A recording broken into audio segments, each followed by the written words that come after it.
Hello, and welcome to the life-changing magic of inquiry logs. How many times have you been in a situation where you know you have information, you know you've done research on a topic, and you just can't find it? For example, I know I did a report on the water cycle for Ms. Flynn last year. Where did I put that information? Or I know I did a research on Zeus for Mr. Marine, and I can't remember where I got that stuff. Keeping notes in one place is a great way to keep it organized. An inquiry log can take it one step further. Not only is your information in one place, but you'll know exactly how to find it. So let's take a look at some key elements of an inquiry log. And the first thing we want to keep track of is the topic. What are we studying? The second thing we want to keep track of is the date. What date did we do the research? The third thing we want to keep track of is the source or the search tool we used. Was it Google? Was it Destiny? The fourth thing are keywords. What were the keywords that we used to conduct the search? We also want to keep track of the key findings, just the crux of what the bit of information was saying. And lastly, some notes or thoughts on the information. And the way that we're going to set up our inquiry log is in Google. And the reason that we're going to use Google is because we use it in our school, and so we all have access to it. In addition, you'll be able to log into it later after you graduate. So I'm already logged in, and I want to go to Google Drive. And I'd like to I want to make my inquiry log in a spreadsheet. So I'm going to go to Google and make a new Google spreadsheet. And I'm first going to title my spreadsheet Inquiry Log. That's done.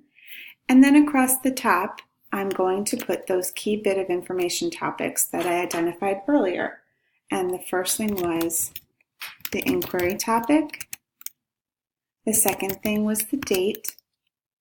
The third thing was the source.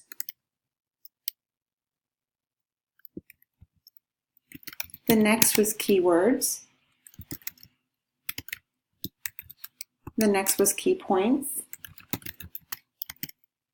And the last was my own thoughts or your thoughts on that bit of information.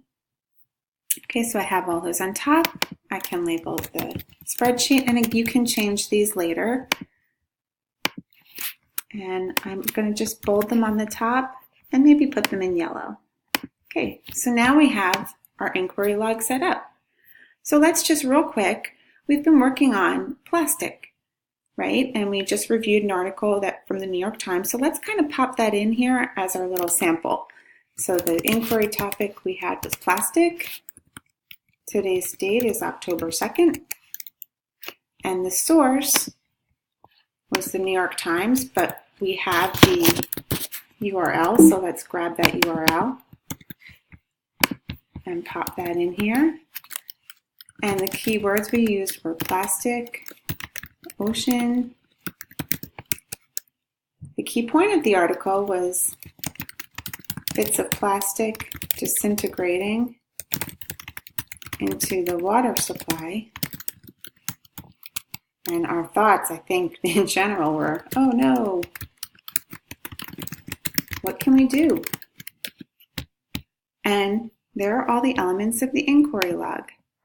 And the last thing I would do is just make it look nice. So just kind of stretch out the columns a little bit so we can see them. I think it's also a good idea to align the information to the top left. It's already to the left, so I'll do it to the top. I'm going to wrap the text so that I'm able to see it in the full column. And then I'm going to freeze the top row. And what that does is it keeps the headings so that as I add information, I'll still know exactly what the column titles are. And there you go. Steps for a nice inquiry log. I hope this was helpful, and have a great day.